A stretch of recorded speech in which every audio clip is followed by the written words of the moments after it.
Hey folks, Pat here from DNS. This Madison area fishing report is current as of February 3rd. Before we get started, just a little bit of local news, I guess. We got the front door up here with all our posters on for local fisheries. Speaking of, if you have a event you'd like to promote, bring a poster by the shop, and we'd be happy to put her up in the window here for you. The biggest news is the Stoughton Conservation Club has their annual ice fishery and bounty hunt. The cool thing about this event is that you have the opportunity to catch a $10,000 tagged walleye. So roaming around somewhere out there on Lake Kegonsa is a tagged walleye, and if you catch that fish, you win 10,000 bucks. So that's kind of a neat draw for people to come out. But they've got the other kind of traditional raffle, door prizes, stuff like that going on. So that's headquartered at Springer's on Lake Kegonsa, and yeah, it's a cool event, and the money raised goes to support the Stoughton Conservation Club. Great folks doing great work out there. Another fishery here is over in Prairie du Chien. They got their ice fishery. That's on the Mississippi River at the Crooked Oar. Actually starts tonight, but goes through the weekend. They got a list of events here. But if you're looking to take a trip, get out of town a little bit, that's a pretty cool event over there too. But got some other ones coming up we'll touch on in future reports.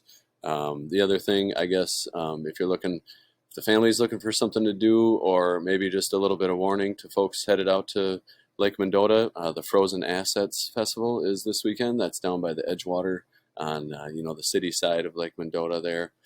They got an event here with a whole bunch of stuff. Money raised here goes to benefit the Clean Lakes Alliance. It's a good group doing good stuff for our lakes. But on their website here at cleanlakesalliance.org, they have a list of events. But they'll be having a lot of stuff out on the ice right in front of the Edgewater there. And, so if you're looking to fish down there, maybe find somewhere else to go because it's going to be pretty busy all weekend down there. I guess we'll get to the report. And speaking of the report, just a little disclaimer. I want to stress that this report is for current conditions as of today's date. A variety of factors can cause ice conditions to vary, so please be careful no matter where you fish. For up-to-date ice conditions, feel free to call the shop at 241-4225, and we can let you know what we're hearing. That being said, most of the ice around town is in great shape. We did have some bitter cold temps this week that have helped the ice, but the snow we got Saturday insulated it, so we didn't get as much ice as we could have, but there is a little bit more ice out there. Nice thing about this snow is that it'll also insulate the ice from the little bit of warmer temperatures we got coming this week, but looks like some really nice conditions in the low 30s this weekend and into next week, so should be some great opportunities to get out on the ice. Like I said, generally around the chain, ice is in good shape with ATVs running pretty much everywhere. But of course, after the two unfortunate incidences this week, you always got to be careful where you're fishing, especially around anywhere there's current, anywhere there's storm sewer outlets, or shorelines, stuff like that. Always use caution out there. But we'll talk about some of those events later. Otherwise, mostly gills being caught around the chain with a few crappies mixed in shallow. Look for green weeds and you'll likely find fish this time of year. Some decent tip-up action for pike and largemouth bass in those same areas, and still hearing about some decent walleye action in shallow areas as well. Most of that action's at dusk and dawn. Monona, Wabisa, and Kegonsa Lake Basin perch has been pretty spotty from the reports I get, but deepwater perch action out here on Mendota has been good, especially over here in the West Basin, but we can touch on that too a little bit. Let's just get into the details here. Up here on Cherokee, been pretty quiet up there lately. I haven't heard a lot in the way of gills or crappies coming out of there, but if you catch it on the right day, it can still be good. And some decent tip-up action out there too. Lots of pike and some largemouth bass up there. Nothing happening down here at the 113 bridge after this cold. It's all iced up. Out on Lake Mendota. So I guess before we talk about fishing, the area where that woman went through this week was over here on Spring Harbor. She was walking just out here by the mouth and went through, and thank goodness Pat Klingelholtz was there. He's a friend of the shop and really a hero to this woman because she was, I talked to her personally, and she, very shook up, obviously, and if Pat hadn't have been there, it wasn't looking good for her. So cheers to Pat for saving that woman's life, frankly. And yeah, just be careful around all these areas. Areas to look out for on the Mendota would be up here where the Yahar River dumps in, 6 Mile Creek here too, I guess. Anywhere there's little outlets or inlets like this where there's little current, these areas, like especially Marshall Park, it seems like every year somebody goes through right at the mouth there. There's current coming through these areas in and out, and it makes ice conditions weak. Also down here, University Bay, you got some water coming in. There's Willow Creek that comes in over here. So, lots of areas where, you just want to use caution where there's water coming in or out. As far as fishing goes, like I mentioned, there's lots of pike all around the chain. 15 feet of water or less has been very productive just about anywhere on the lake. Walleyes in those same areas around dark. 3 to 7 o'clock in the evening's been good, but early in the morning's good too when the sun's coming up. Mid-lake humps, Dunn's Bar, Second Point, Commodore, Brearley, all those spots are great this time of year too, where the walleyes come out of the deeper water and come up shallow to feed in the evenings and low light times of the day. I guess the biggest news around the chain is the perch. Most of that action I've been hearing about is down here on the west end, West Basin they call it. A lot of folks launching out of Mendota County Park and heading kind of southeast, I guess it would be. Often, the main basin out here, 60 to 65 feet of water has been most productive for those fish. As far as heaves go on Mendota, there was one from Maple Bluff to Governors, and I looked out there after the snow and I couldn't see it anymore. I don't know if the cold weather contracts the ice and maybe that heave came down a bit and then the snow covered it up. But there was a heave out there. I heard a rumor about a heave from Governor's Island headed towards Second Point. That has not been confirmed.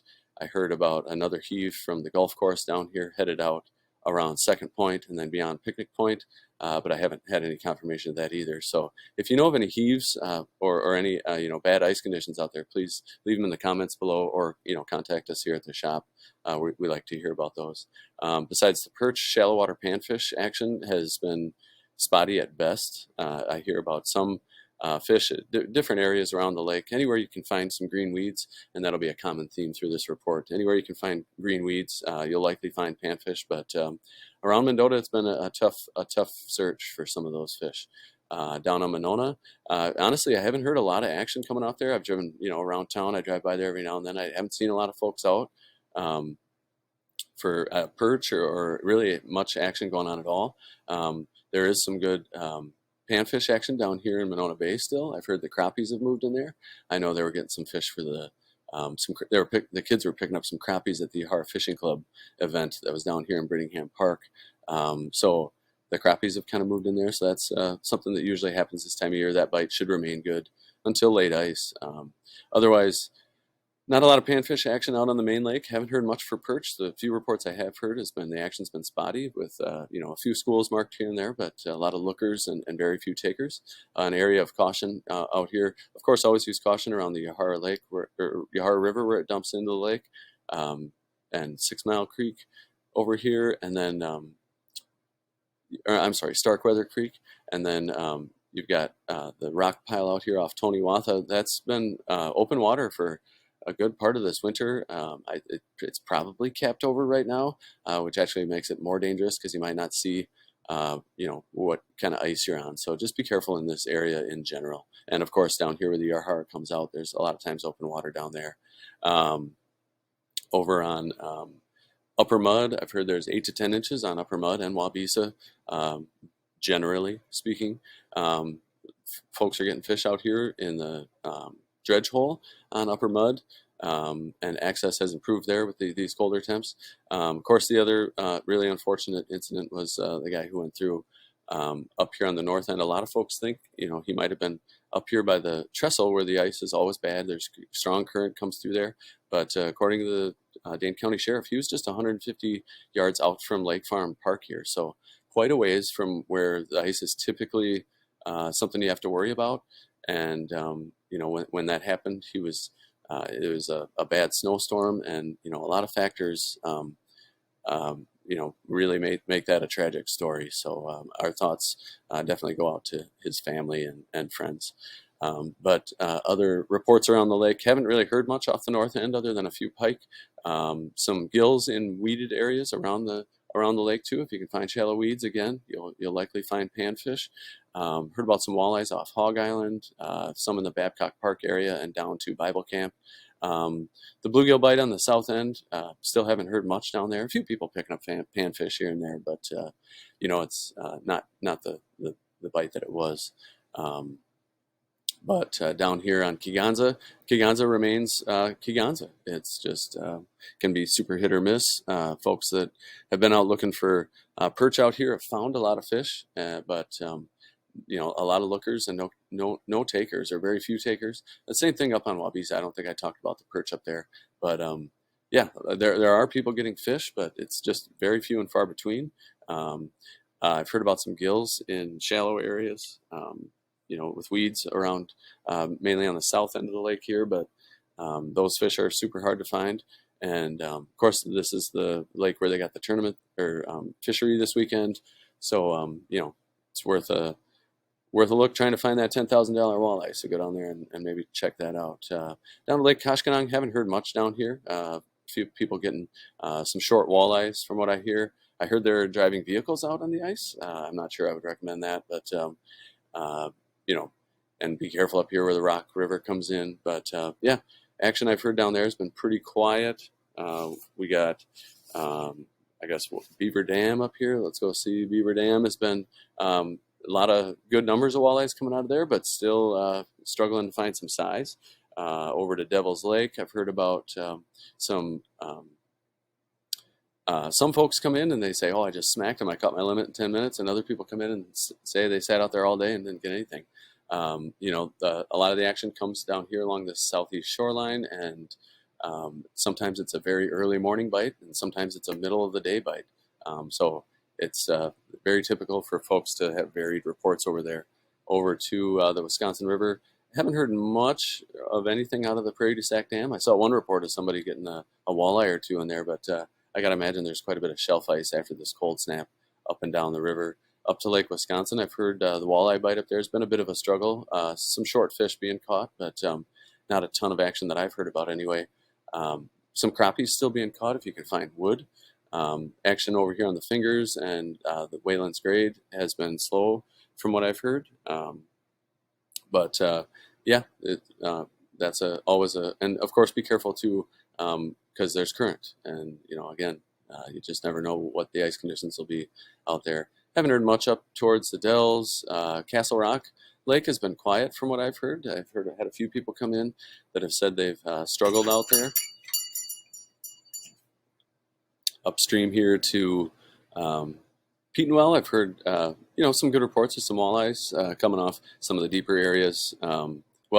Shallow areas near deep areas, and so the channel. If you ever look at a map, it winds. Really, it's pretty crazy how much it winds through here. So a lot of areas, a lot of humps, a lot of flats that'd be good areas to target for walleyes. And I have heard they've been getting still some pretty good numbers of walleyes over there. Over to the Mississippi, of course, they got that event at the Prairie du Chien down here. So if you want to get some backwater fishing in and cool fishery, check that out. Otherwise, I've heard about some perch coming out of DeSoto and Stoddard and those areas. So if you want to take a trip, some of those perch are world-class perch fishing over there. Some really really big perch out there. Over here to Milwaukee, the rivers I'm sure are iced up and not fishable. And I'm not sure the status of the harbors. It sounded like they opened up, with the warm weather we had a week and a half ago or whatever. And I'm not sure if they're safe now, but this cold weather definitely helped. I just haven't heard anything specifically. I guess otherwise, folks are driving up to Sturgeon Bay and Door County and, getting some walleyes up there. I did hear about a good bluegill bite actually on some of the bays on Lake Winnebago. So, the perch action out there sounds like it's not what it usually is, but sounds like a decent bluegill bite out there. Otherwise, yeah, the trout fishing around Madison this last week has been basically impossible with all the ice. I've seen some shots of a couple streams in the area, and they're pretty much iced over. This warm weather we got coming up next week should help.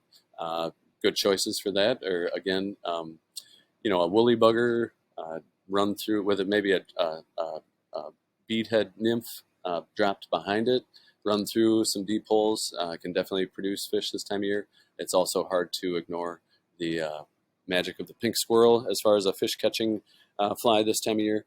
And I have heard a couple reports in the warmer days, middle of the day, you'll get some fish rising. So it's a good idea to keep a few small, darker colored dry flies with you. And if you're running spinning gear, tube jigs are great this time of year. Again, run slow and low through some of these deep holes. Anyway, I guess that's it for the report. Appreciate you folks tuning in. Of course, be safe out there, and good luck this week. And we will talk to you next week. Thanks for tuning in.